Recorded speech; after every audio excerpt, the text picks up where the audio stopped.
Chapter 1, Permission. My daughter-in-law sneered. You're not welcome in this family anymore.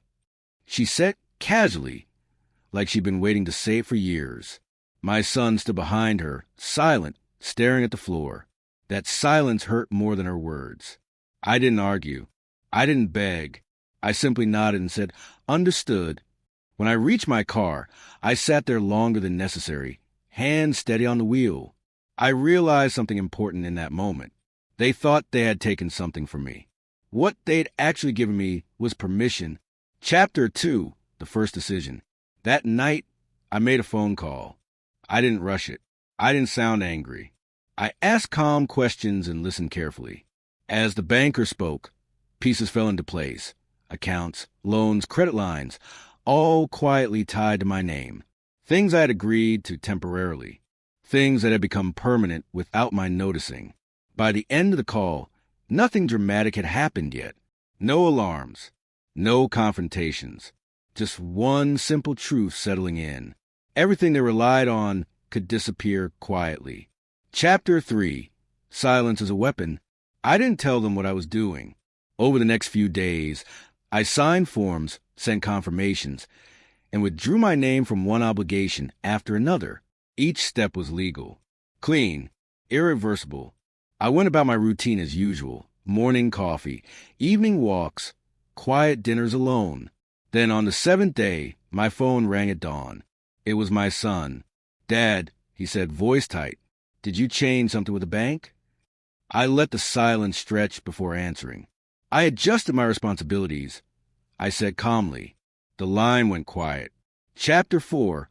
Cracks in the table. Thanksgiving arrived without another word between us. I didn't show up. I didn't call. I didn't send anything. I imagined them sitting at the table, smiling too hard, pretending everything was fine. That evening, messages started pouring in. My son asked me to call. My daughter-in-law demanded I fix this. Neither of them apologized. I read every message carefully and set the phone face down. They weren't missing me. They were missing what I provided. Chapter 5, at my door. 2 days later, she showed up at my house. She didn't knock gently. She didn't wait patiently. When I opened the door, she accused me immediately. You did this to hurt us, she said. I listened without interrupting. When she finished, I spoke quietly. No, I said. I did this because you told me I didn't belong. She scoffed. You can't just pull support like that. I stepped aside and handed her a folder. Inside was every document, every signature, every agreement. You never noticed, I said, but I kept copies. Her confidence faltered for the first time. Chapter 6, the line. She leaned closer, lowering her voice. If you don't undo this, we'll make sure people know what kind of man you are. That was the moment everything changed. I met her eyes and smiled gently. Then you should do what you think is right.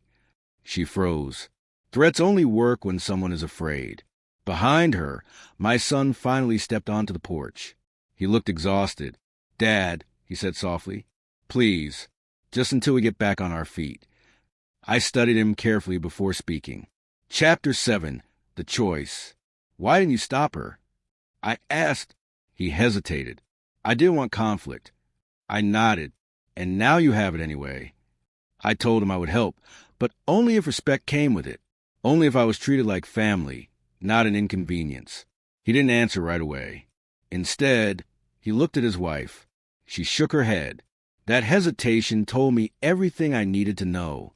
Chapter 8, what follows. I didn't argue. I didn't raise my voice. I simply nodded and stepped back into my house, closing the door quietly behind me. Outside, voices rose. Inside, everything was calm. The next morning, I made one final appointment. I updated documents I should have updated years ago. I put protections in place, not out of anger, out of clarity, because losing them didn't break me. It showed me exactly where I stood and what I deserved moving forward. And that's when I understood something else. This wasn't the end. It was only the beginning.